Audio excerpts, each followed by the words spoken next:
Salut, c'est William, j'espère que vous allez bien. Aujourd'hui, je vais vous partager une recette express de caramel vegan version sauce au caramel. Donc parfait pour des crèmes glacées, des tartes tatin, tous les desserts plus ou moins puisque j'adore le caramel sur absolument tout. Un gâteau au chocolat, ce serait extraordinaire.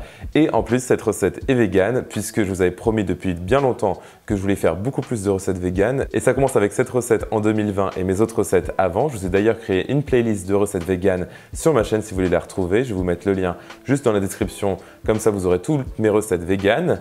Et en tout cas, vous allez voir que cette recette est particulièrement facile et elle nécessite que très peu d'ingrédients. Donc c'est parti, on va tout de suite commencer par notre caramel. Alors pour notre sauce au caramel vegan, je vais utiliser pour commencer du lait de coco. Oui, ça va être notre sorte de crème fraîche dans cette version, comme si on faisait un caramel au beurre salé version bretonne. Et donc je vais utiliser ici du lait de coco, donc avec toutes les matières grasses possibles dedans, surtout pas allégé.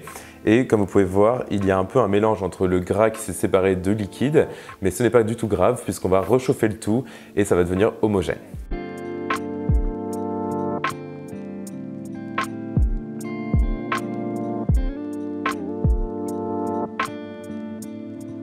Ensuite, pour notre recette, on va bien sûr utiliser du sucre, c'est très important pour faire du caramel.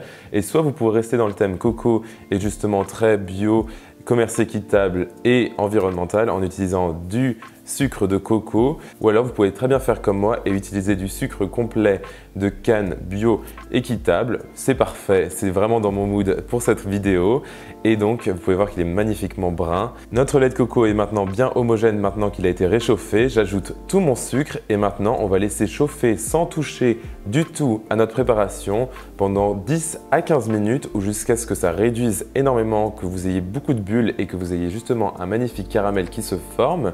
Ça peut prendre pas mal de temps et ça ressemble un petit peu à du dulce de leche cette étape puisqu'on passe d'une préparation très laitière à une préparation très caramel bien épaisse.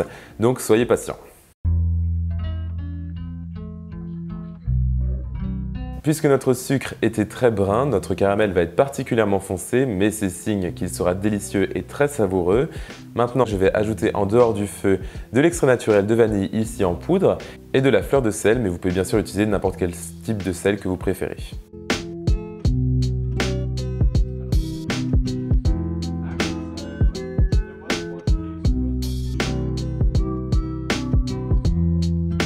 Il est temps de mettre le tout dans un pot et vous pouvez ensuite laisser reposer votre caramel à température ambiante puis le conserver au réfrigérateur pendant facile 2 semaines puisque ça se conserve très bien, c'est essentiellement du sucre et de la coco et vous pouvez voir qu'il est magnifique niveau texture.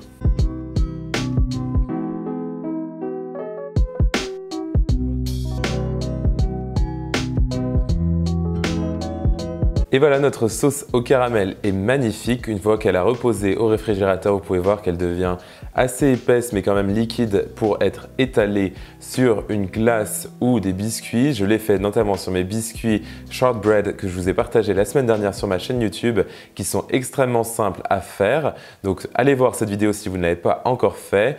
Et c'était aussi simple que ça de faire un caramel vegan. J'espère que cette recette vous a plu et ne vous inquiétez pas, ça n'a pas forcément le goût de noix de coco, ça a juste un goût un petit peu différent du caramel breton, mais on a quand même une texture et un goût très proche du caramel normal, ça c'est sûr. La recette complète est sur mon site internet williamskitchenblog.com, disponible juste en dessous, ainsi que mes réseaux sociaux, donc Facebook, Twitter et Instagram.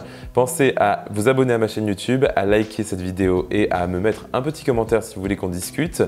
Et on se retrouve très vite pour une nouvelle recette tout aussi bonne. Salut!